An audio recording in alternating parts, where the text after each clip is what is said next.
Hello everyone, welcome back to another Watchin. Today we're going to take a look at another watch from R2A Watches that they sent for us to take a look at. Hopefully guys, the audio is not too screwed up on this video. I left my mic over at my brother's house when we were working on cars for the other channel, which brings it up. If you're into old cars, make sure you click the link below for mileage unknown and check out what we're working on. Also guys, if you're looking for some watch discounts, I've got discounts for Spinnaker, Aviate, and Ballast below. Before we take a look at this, we'll do a quick wrist check and you'll see that I am wearing that Herder watch that I received for my Watchgang Black membership. I've actually worn this one 3 or 4 days in a row, kind of dig it. I haven't even looked it up yet, so I'm not even sure what the name of this one is yet, but not too shabby.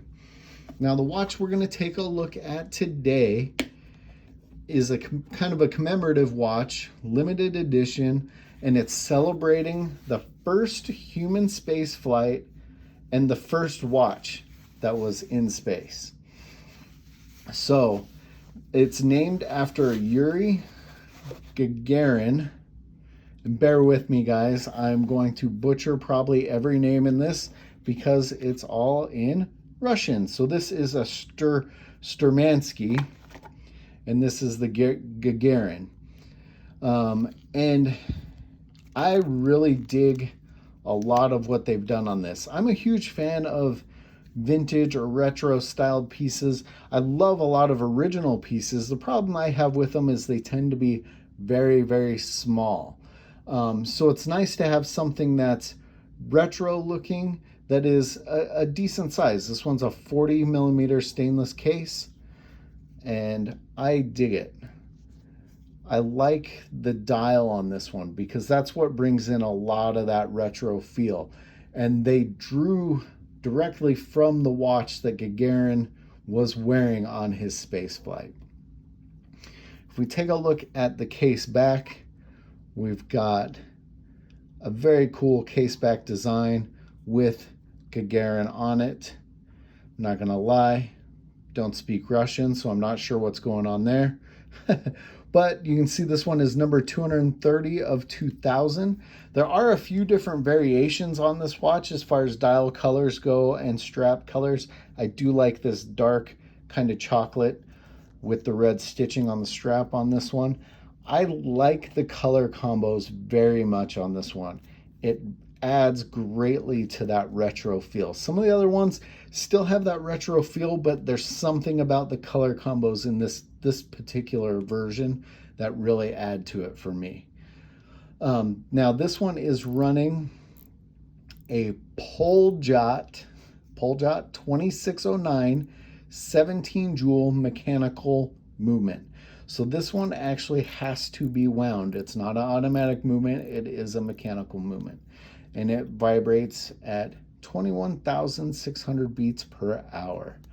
It has a 42-hour power reserve on this one. And we've got a standard push-pull crown for the setting. You can see it's not a hackable movement on this one, but pretty cool nonetheless. It's got a fixed outer bezel, obviously. There's no bezel there. But I like that little bit of dome to the crystal on this one, which is a mineral crystal. We'll go dark really quick and take a look at the Lume. Here we are in the dark, and there's your first look at that Super Luminova Lume right there, shining away. Hit it with my black light really quick, see if we can get it even brighter. Yeah, that actually is pretty solid Lume. I wish there was something on the second hand, but overall, not too shabby. Back in the light, you can see how that one looks on my roughly 7-inch wrist. Honestly, this is one I wish I was keeping and not sending back just because I love that vintage look on this piece. You can see the Kirova emblem and the Sturmanskie emblem on the dial. To be honest, not sure which is which. And I probably should have done a little bit more research on that. But the Kurova emblem and the earliest Sturmanskie emblem are both displayed on the dial, and these are hand assembled in Moscow. That Poljot 17 jewel movement is modeled after the same caliber that was in Gagarin's watch when he went into space. So overall, really cool. I like the limited edition on these. They're not super water resistant, so I wouldn't go diving with these ones. I think they're only about 30-meter water resistant. I really, really like this one. I get that it wouldn't be everyone's style, that's for sure. Now, this one currently is on R2A Watches site for $579. So it is a little bit higher price point. Not crazy, but a little bit higher than what I normally look at. But it's nice to venture out and see some different stuff. So I appreciate R2A sending this out for the watch reviewers to take a look at. And I dig it. Like I said, I wish I wasn't sending this one back. What do you guys think? Let me know in the comments below. As always, guys, thanks for watching.